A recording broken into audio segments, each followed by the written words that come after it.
الحمد لله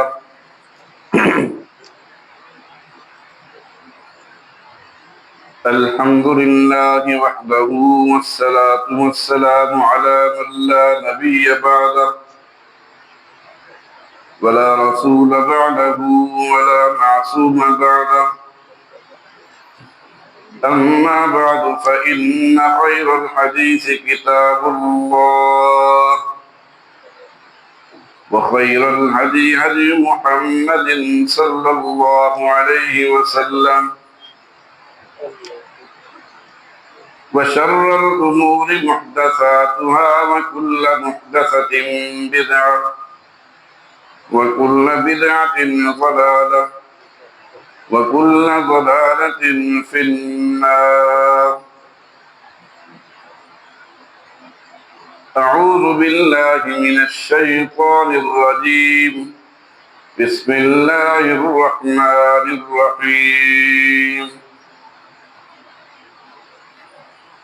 اليوم أكملت لكم دينكم وأتممت عليكم نعمتي ورضيت لكم الإسلام دينا. صدق الله العظيم. حضرات محترم، میں نے آپ کے سامنے سورہ مائدہ کی آیت کا آدھا ایک ٹکڑا تلاوت کیا ہے، پورا بھی نہیں۔ جب سے کائنات بنی ہے، حضرت آدم علیہ السلام سے لے کر نبی کریم صلی اللہ علیہ وسلم تک تمام انبیاء کرام علیہ السلام جتنے بھی دنیا میں سب تشریف لائے، اللہ کا پیغام سنانے کے لیے تشریف لائے۔ نبی کریم صلی اللہ علیہ وسلم سے پہلے جو بھی انبیاء کرام علیہ السلام گزرے، ان کی جو اپنی شریعت تھی وہ اپنے اپنے دور میں اس کے مطابق کام کرتے رہے اللہ کی طرف سے۔ جب نبی کریم صلی اللہ علیہ وسلم کی آمد ہوئی تو اللہ پاک نے قرآن کریم کی یہ آیت نازل فرمائی سورہ مائدہ کی کہ الیوم اکملت لکم دینکم واتممت علیکم نعمتی ورضیت لکم الاسلام دینا، کہ میں نے آج کے دن تمہارے لیے دین کو مکمل کر دیا ہے اور اس پر جتنی بھی نعمتیں تھیں سب کو تمام کر دیا ہے، اور تمہارے لیے دین اسلام کو پسند فرمایا۔ تو یہ آیت کریمہ جب نازل ہوئی ہے تو نبی کریم صلی اللہ علیہ وسلم کی حیات کے بعد پھر آپ صلی اللہ علیہ وسلم نے جو دین کے مطابق کام کیا، دین پھیلایا، اپنی تیار کردہ پاکیزہ جماعت حضرات صحابہ کرام نے مل کر مشقتیں اٹھا کر قربانیاں دے کر ہم سب تک دین پہنچایا۔ اگر صحابہ کرام محنت نہ فرماتے تو یہاں پر آج مسجد نہ بنی ہوتی، کوئی اور چیز بنی ہوتی۔ صحابہ کرام نے دنیا پھیلے اور محنت کی اور دین پھیلایا۔ نبی کریم صلی اللہ علیہ وسلم یہاں تشریف نہیں لائے تھے، ان کے شاگرد صحابہ کرام بھی پوری دنیا میں گھومے اور دین کو پھیلایا اور اس کے مطابق پھر کام کیا۔ جو کچھ کر سکتے تھے انہوں نے اپنی پوری محنت کے ساتھ مشقت کے ساتھ دین کو پھیلایا، اور اس کے اندر جو بھی شرک و بدعت جو گمراہی تھی سب کو نکال دیا۔ بعد میں آنے والوں نے، جال سازوں نے، بدبختوں نے دین کے اندر تحریف شروع کی، کچھ کمی کی، کچھ اضافہ کیا، جس کو بدعت کہتے ہیں۔ آپ حضرات نے ابھی جب خطبہ شروع ہوا، مسنون خطبہ، اس کے اندر جو الفاظ سے آپ نے غور فرمائے ہوں گے، وَكُلَّ بِدْعَةٍ ضَلَالَةٍ وَكُلَّ ضَلَالَةٍ فِي النَّارِ، یہ اس سے پہلے جو ہے وَكُلَّ مُحْدَثَةٍ بِدْعَةٍ، کہ دین کے اندر جو بھی نئی چیز کوئی ایجاد کرے گا وہ بدعت ہے، اور ہر بدعت گمراہی ہے، اور ہر گمراہی جو ہے وہ جہنم کی طرف لے جانے والی ہے۔ اب اپنے ارد گرد ماحول میں ہم دیکھیں، ہمارے چاہے تعلیمی نظام ہو، ہمارا خوشی غمی کے معاملات ہوں، رہن سہن، جو کچھ بھی ہے ہماری زندگیوں میں کیا ہے؟ ہر وہ کام جو نبی کریم صلی اللہ علیہ وسلم کی سنت سے خلاف ہے، خلاف سنت کام ہماری زندگیوں میں داخل ہیں، اور اسی وجہ سے ہم در در کی ٹھوکروں میں مبتلا ہیں۔ ایک تو قرآن سے دوری، پھر ہر نیا کام دین کے اندر جو ہم نے ایجاد کیا ہے اس کی وجہ سے ہم پر کچھ پھٹکار اللہ کی طرف سے پڑتی ہے، طرح طرح کے عذاب آتے ہیں۔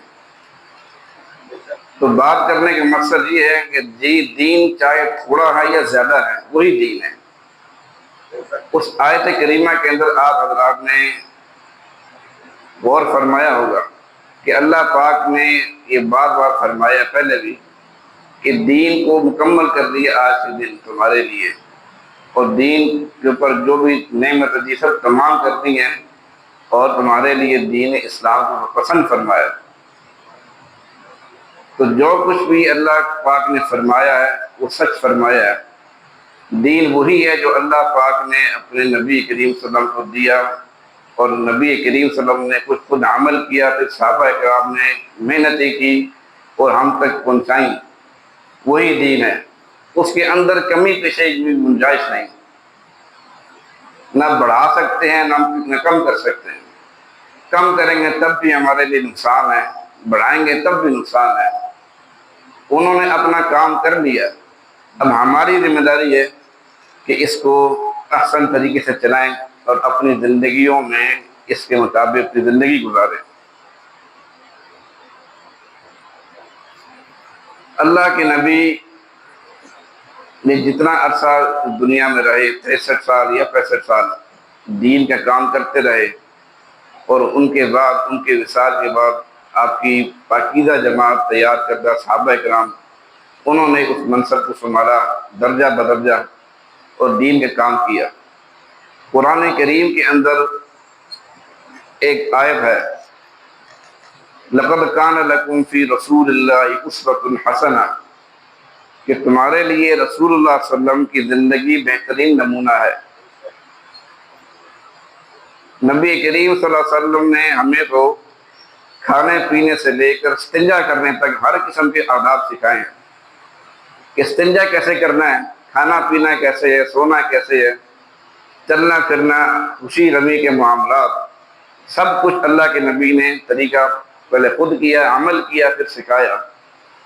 اب ہماری ذمہ داری کیا ہے کہ اس کے الٹ کام کریں ہم؟ یقیناً اس میں پھر ہمارے ہی لیے مصیبت ہے۔ اللہ کے نبی نے جو کچھ کر کے دکھایا وہ بالکل سچ کر کے دکھایا، جو کچھ فرمایا سچ فرمایا، ان کے ماننا بھی ہماری کامیابی ہے، نہیں تو کسی کو نقصان نہیں۔ ایک اور آیت کے اندر اللہ پاک ارشاد فرماتے ہیں، وَمَا آتَاكُمُ الرَّسُولُ فَخُذُوهُ وَمَا نَهَاكُمْ عَنْهُ فَانْتَهُوا، کہ نبی کریم صلی اللہ علیہ وسلم جس چیز کا تمہیں حکم دے اس کو قبول کر لو، اور جس چیز سے منع فرمائے اس سے منع ہو جاؤ۔ اب ہر انسان سمجھدار ہے، وہ دیکھے ہماری زندگیوں میں کیا ہے۔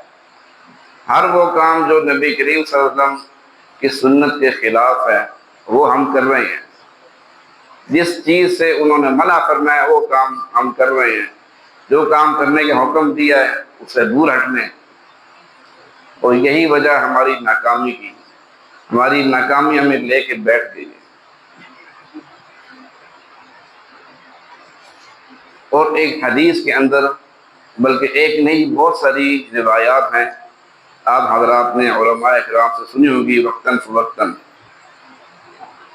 لا يؤمن احدكم حتى يكون هواه تبعا لما جئت به، کہ تم میں سے کوئی شخص اس وقت تک مومن کہلانے کا مستحق نہیں کہ جب تک اس کی زندگی میں جو خواہشات ہیں وہ میرے لائے ہوئے حکم کے مطابق نہ ہو جائیں، میرے تابع نہ ہو۔ وہ انسان مومن نہیں، وہ مسلمان نہیں۔ ہر انسان سمجھدار ہے، وہ دیکھے کہ میری زندگی میں کیا ہے۔ کیا میں رسول صلی اللہ علیہ وسلم سے جو محبت کا اظہار کرتا ہوں وہ نبی کریم صلی اللہ علیہ وسلم کی سنت کے مطابق ہے کہ خالی انگوٹھے چومنے سے حق ادا ہو جائے گا؟ جو کام نبی کریم صلی اللہ علیہ وسلم نے کیا کیا میں وہ کر رہا ہوں، اس کے مطابق زندگی گزار رہا ہوں؟ زندگی کے تمام معاملات نبی کریم صلی اللہ علیہ وسلم کی سنت کے مطابق ہیں یا نہیں؟ اگر نہیں ہے تو پھر غور کرنے کی ضرورت ہے ہم سب کو۔ ایک دفعہ صحابہ اکرام، 3 صحابہ اکرام نے باہم مشورہ کیا کہ آج ہم ارادہ کرتے ہیں کہ ہم اپنی زندگی کے اندر بہت زیادہ نیک اعمال کریں گے۔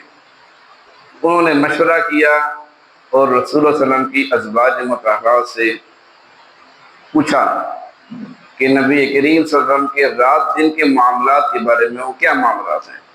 تو انہوں نے جو کچھ بھی فرمایا، ان میں سے ایک صحابی نے کہا نبی کریم صلی اللہ علیہ وسلم تو معصوم عن الخطا ہیں، وہ تو نبی ہیں، وہ اگر یہ کام نہ بھی کریں، تھوڑا کریں تو وہ تو گناہوں سے پاک ہیں، انہیں کوئی نقصان نہیں۔ ہم گناہ گار لوگ ہیں تو ہم اگر زیادہ کام کریں گے تو ہمارے لیے فائدہ ہے۔ تو یہ الفاظ آپ حضرات سنیں۔ ان میں سے ایک صحابی نے کہا اما انا فاصلی اللیل ابدا فلا ارقد، کہ میں ہمیشہ کے لیے سونے کے بجائے پوری رات نماز پڑھتا رہوں گا، عبادت کرتا رہوں گا۔ یعنی کہ ان کے نزدیک وہ یہ سمجھ رہے تھے مخلص سے کہ میں زیادہ نیک اعمال کروں گا تو میری زندگی برکت ہوئے گی، نیکیاں ہوں گی۔ پھر دوسرے صحابی بولے کہ اما انا فاصوم الدہر فلا افطر، کہ میں ہمیشہ کے لیے روزے رکھوں گا اور کبھی ناغہ بھی نہیں کروں گا۔ ان کے ارادہ یہی تھا کہ میں زیادہ نیک اعمال کروں گا، میری آخرت اچھی ہو جائے گی۔ پھر تیسرے صحابی بولے کہ انا اعتزل النساء فلا اتزوج ابدا، کہ میں کبھی شادی نہیں کروں گا۔ تو پیغمبر علیہ السلام کو جب ان کی باتیں معلوم ہوئی تو اللہ کے نبی سخت ناراض ہوئے کہ انہوں نے فرمایا کہ بھائی میں روزے بھی رکھتا ہوں، ناغے بھی کرتا ہوں، نماز بھی پڑھتا ہوں رات کو اور نیند بھی کرتا ہوں، میں نے شادیاں بھی کی ہیں، بیوی بچوں کے حقوق بھی ادا کرتا ہوں، یہ سارے کام کرتا ہوں۔ پھر انہوں نے فرمایا اللہ کے نبی نے کہ سن لو، مر رغب عن سنتی فلیس منی، جو میری سنت سے روگردانی کرے گا یا ہٹ جائے گا اس کا رشتہ میرے سے نہیں، کٹ جائے گا۔ یہ حدیث مختلف موقع پر، خاص طور پر نکاح کے موقع پر علماء کرام اس کو سناتے ہیں کہ اللہ کے نبی کی جو سنت ہے اس کے مطابق اگر زندگی گزاریں گے تو وہ اسی میں کامیابی ہے۔ اگر ہم یہ کہیں گے نہیں میں تو بہت زیادہ نیک بنوں گا، میں تو نمازیں ہی پڑھتا رہوں گا، سوؤں گا نہیں، میں روزے ہی رکھتا رہوں گا، ناغہ ہی نہیں کروں گا، میں شادی بھی نہیں کروں گا، زیادہ نیکی آ جائے گی۔ لیکن اللہ کے نبی نے فرمایا یہ سارے کام میں نے کیے، میں نمازیں ہی پڑھتا ہوں اور رات کو سوتا بھی ہوں، روزہ بھی رکھتا ہوں اور ناغہ بھی کرتا ہوں، میں نے شادیاں بھی کی ہیں، بیوی بچوں کے حقوق بھی ادا کرتا ہوں۔ لیکن جو اگر میری اس سنت سے ہٹ گیا وہ میرا امتی نہیں۔ مطلب کیا آپ حضرات سمجھتے ہیں کہ جو کام اللہ کے نبی نے کیا ہے، جس طریقے سے کیا ہے، اس کے مطابق ہم زندگی گزاریں گے تو اس میں ہماری کامیابی ہے، ہمارے لیے بہتری ہے۔ اس سے ہٹ کر ہم کوئی کام کریں گے، بڑھائیں گے یا کمی کریں گے تو ہمارے لیے نقصان ہی نقصان ہے، کوئی فائدہ ہی نہیں۔ اللہ سے دعا فرمائیں اللہ پاک ہم سب کی اصلاح فرما دیں، نبی کریم صلی اللہ علیہ وسلم کی زندگی جس طرح گزری ہے اس کے مطابق ہمیں اللہ پاک زندگی گزارنے کی توفیق عطا فرمائے۔ وآخر دعوانا ان الحمد للہ رب العالمین۔